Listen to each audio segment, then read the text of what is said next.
나는 대체 무슨 일을 좋아하지? 지금 회사가 싫은 건 아닌데 계속 이 일을 해야 한다고 생각하면 막막할 때 당장 퇴사 계획부터 세우기보다 먼저 해볼 3가지가 있어요. 오늘 고민의 주인공은 직장생활 5년 차인 혜인님이에요. 꾸준히 회사를 다니고 있고 회사 일에 큰 불만이 있는 것도 아니에요. 그런데 최근 직업에 대한 고민이 생겼다고 해요. 언젠가는 이 회사를 그만둘 수도 있는데 막상 스스로에게 그럼 나는 어떤 일을 좋아하지? 라고 물으면 대답이 잘 나오지 않는다는 거예요. 5년 차쯤 되면 일이 익숙해지는 만큼 이 길이 정말 나에게 맞는 걸까 생각이 들기도 하죠. 좋아하는 일을 아직 모르겠다면 머릿속으로만 찾으려고 하지 마세요. 첫째, 작은 행동으로 직접 실험해보기. 둘째, 사람들이 나에게 자주 부탁하는 일을 돌아보기. 셋째, 지금 하는 일 안에서 유독 잘하고 즐거웠던 영역을 찾아보기. 이 3가지부터 해보는 겁니다. 첫 번째는 퇴사 플랜 대신 작은 행동 실험부터 시작해보기. 혜인님은 클리프톤 스트렝스 파인더 강점 진단을 해보니까 탑5로 최상화, 발상, 적응, 사교성, 행동이 강점으로 나왔어요. 적응과 행동 강점을 활용하면 궁금하거나 흥미가 생기는 일을 오래 고민하기보다 직접 경험해보는 게 도움이 되죠. 이거 조금 궁금한데? 싶다면 한번 해보고 생각보다 재미있었어. 이건 나랑 잘 안 맞네. 이렇게 경험을 하나씩 쌓아보는 거죠. 직접 겪어보면서 내가 좋아하는 일과 나에게 맞는 일의 리스트를 만들다 보면 앞으로 이어가고 싶은 직업이나 직무도 조금씩 선명해질 수 있어요. 두 번째는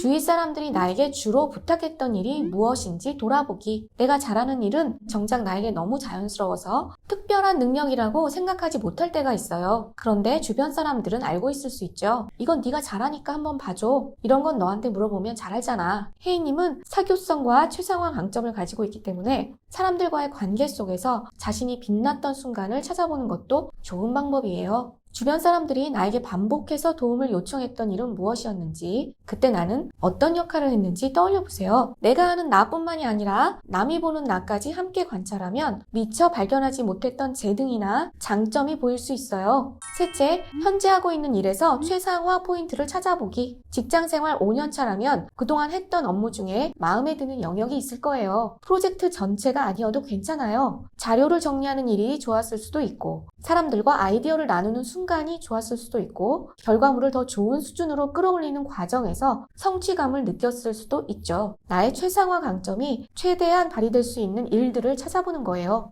오늘의 코칭을 정리해볼게요. 내가 좋아하는 일이 뭔지 모르겠다면 첫 번째, 퇴사 플랜부터 세우기보다 궁금하고 흥미있는 일을 작게라도 직접 해보기. 두 번째, 주변 사람들이 나에게 자주 부탁했던 일을 돌아보면서 내가 미처 몰랐던 재능을 찾아보기. 마지막으로 지금까지 했던 업무 중 유독 마음에 들고 성취감을 느꼈던 영역을 찾아 그 능력을 더 발휘해보기. 좋아하는 일을 한 번에 찾아내려고 하기보다 이렇게 작은 힌트들을 모아보는 겁니다. 여러분은 어떤 일을 할 때 시간 가는 줄 모르거나 이건 내가 좀 잘하는 것 같다고 느끼시나요? 아직 좋아하는 일을 모르겠다면 오늘 떠오른 작은 힌트 하나라도 댓글로 남겨보세요. 나의 길을 나답게 나아가자고요.